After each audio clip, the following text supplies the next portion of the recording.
Hi friends, welcome back to my channel. This is Inner Hill Tarot, and today we're going to do not unboxing but just like a silent flip through and personal thoughts on this beautiful oracle deck, I believe, by Stevenson and Clark, of ancient feminine wisdom of goddesses and heroines. And there's the reason I want to work with it. I want to work with goddesses deck more now is because it's winter time in the northern atmosphere of the world. So it's a great time for me. It feels to tap into the goddess energy. So let's get into it, okay? And this deck is come with this and this is an I believe it's the first edition actually. So you see it's come with sort of map that is talking about the sacred zodiacal circle. Yeah, so this is can be also a work for yearly work. Where's your Aries? Where's your Taurus? I have to read more about this. I haven't yeah, I haven't very good about that, about reading of all of the decks. So but it's Kay Stevenson and Brian Clark basically. So they're from Australia but published by the US Games. Interesting. When is this published actually? Let's check from the little guidebook that they have.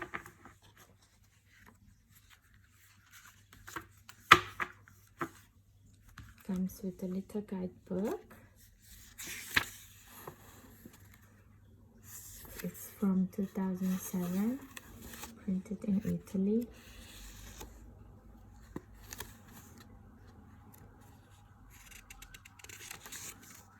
Okay, so it gave us a category of first goddesses, Olympian, Chthonic, Guardian, the heroine's journey, lovers and partners, the power of the heroine. Okay, interesting stories. I think I'm going to have a lot of fun with this. Okay, so but first let's have the silent flip through, and then I will give a personal take, a very quick one. Okay, enjoy it, guys.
Okay guys, we just finished the silent flip through really quick about this beautiful goddess ancient feminine wisdom oracle cards, and my personal take right off the bat is wow. Why wow? Because I'm not someone who born in West Europe, so I'm actually not very familiar with West European mythology growing up. And I read as I grow up. I just read because I like the story of mythology, and furthermore now with my psychology study, I like to read about mythology because it gives us narrative of why we behave certain way, you know, and why the world evolved in a certain way. And for me, the story of the goddesses in here are a few of them are I'm familiar, but sorry. I'm so sorry, you guys.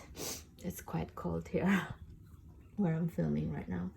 But most of the like I'm saying, most of the goddesses' name I'm actually not familiar with, and I think it's I'm going to work with this deck the whole winter to get to know more about the goddess's name.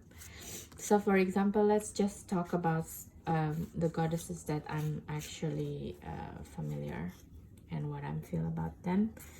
So the Gaia with the abundance, yeah, it's Mama Gaia, it's a Mama Earth, you know, with the abundance, quite familiar. And for example, the Nemesis, I didn't know Nemesis is the name of a goddess, because I always thought Nemesis means enemy, you know. So it's something also that's I'm going to find out basically. And Selene, the goddess of the moon, and it's being put as reflection. It's very interesting as well. Eos dawn. The matter is yeah, one of the mother goddess that that story is quite familiar for me actually. It's one of the first West Europe goddess story that I'm familiarizing myself with. Yeah, because it's also interact with the change of the season, and it's very famous also, you know, the story of Demeter and her daughter Persephone that is also here. It's talking about death as well actually, and renewal, but in more allegorical view, you know, both Persephone and Demeter. But also the very interesting here is that this deck is also including, for example, Medusa. I really appreciate that, you know, because this is actually, where's Hecate? Hecate is somewhere here. Oh, here she is.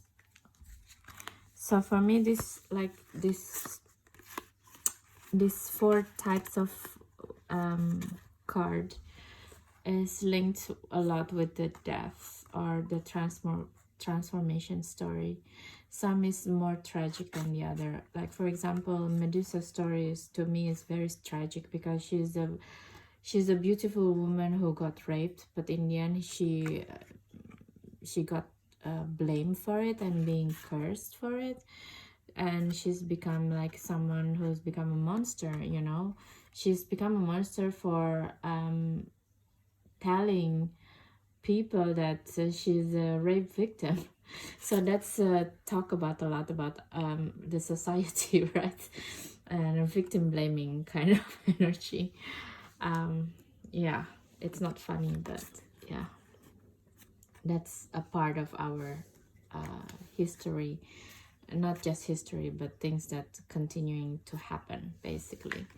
And back to the story of Demeter and Persephone is, yeah, because Demeter is the mother of Persephone, and Persephone is like being caught. She's being kidnapped and abducted by Hades, which is the king of the underworld, which is in this sense is Pluto, to go to the underworld with him. And her rage is like, because she's the goddess of all the fruity, she's the goddess who she's like the empress energy to me, basically. But don't quote me on it, it's just my personal feeling. I will give more information maybe in a review in the spring when we finish working with her and this deck in general. And so she refused to produce, basically, when her daughter being kidnapped, to the point people like starving to death, literally. So the gods gone into the underworld and said to Hades, hey, you cannot do things like this, you know, you cannot just pick people up from the ground, from the top ground, and take you to your kingdom. It's not gonna happen, especially in this kind of scale, you know. She has a mother who can make people perish. So Hades is like, okay, you know, I will return her back 6 months out of year, but 6 months she's my wife now. I need her. So basically, yeah, Persephone come back to the underworld to be with Hades in the winter time, and she comes back up to the upper ground to be with her mom, Demetra, in the summertime, spring, summer. And the Persephone story is really like women's psyche in a way for me, because with the lunar cycle we have in our body, with the hormonal changes every 28 days, every day practically, or every 3 days, we are Persephone all the time, you know. We're like, okay, between the shadow work and between super happy and producing stuff. So the story of birth and renewal, it's very interesting to me, and I'm looking forward to work with this deck. And the last card that I would like to talk about is the Hecate, the goddess that stays in the fork road, you know, when you have different direction that you face, which one you're gonna go. So Hecate also this dark goddess that I've been looking forward to work with for so long, but I haven't seen a very interesting tarot deck about her. And she's not Kali Ma, you know, the things that in the East, there's a lot of deck oracle about Kali Ma, and I wonder why there is no such a thing, the same reciprocal feeling for Hecate. If you're deck creator, please do please make one Hecate deck or something, because I think I see one Hecate deck in making playcards.com, something like this, but I really don't want to pay $50 for something that I don't know the quality of.